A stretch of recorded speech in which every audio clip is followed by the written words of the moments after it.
সেদিন সন্ধেবেলা অমিত যাচ্ছিল বাজারের উদ্দেশ্যে। পরিবেশটা সন্ধেবেলার হলেও মনে হচ্ছিল ঘন কালো রাত নেমে এসেছে। তাল গাছের ভূতেরা গাব গাছে গিয়ে আশ্রয় নিয়েছে। সেই গাব গাছের তলা দিয়েই যাচ্ছিল অমিত।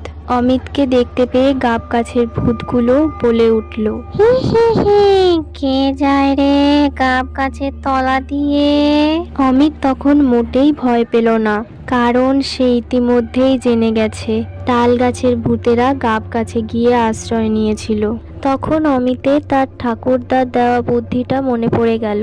তার কাছে ছিল একটা সাদা শাল। সেই শালটাকেই অমিত জড়িয়ে নিল তার মুখের মধ্যে। অমিতের সারা শরীর মুখ এখন সাদা শালে জড়ানো। ভূতের চেলাপোলারা যখন অমিতকে ভয় দেখাতে গাব গাছের নিচে নামলো, তখন অমিতকে তারা ওই শাল জড়ানো অবস্থায় দেখে ভয় পেয়ে গেল এবং ওরে বাপরে, এ কে রে বলে গাব গাছে উপরে চড়ে গেল। অমিত তখন একটা অট্টহাসি দিল, হা হা হা হা হা, আর বলল, আমি ভূতের মহাগুরু, তোরা আমাকে ভয় দেখাতে এসেছিস, হা হা হা হা হা। তখন ভূতের চেলাপেলারা সত্যিই ভয় পেয়ে গেল।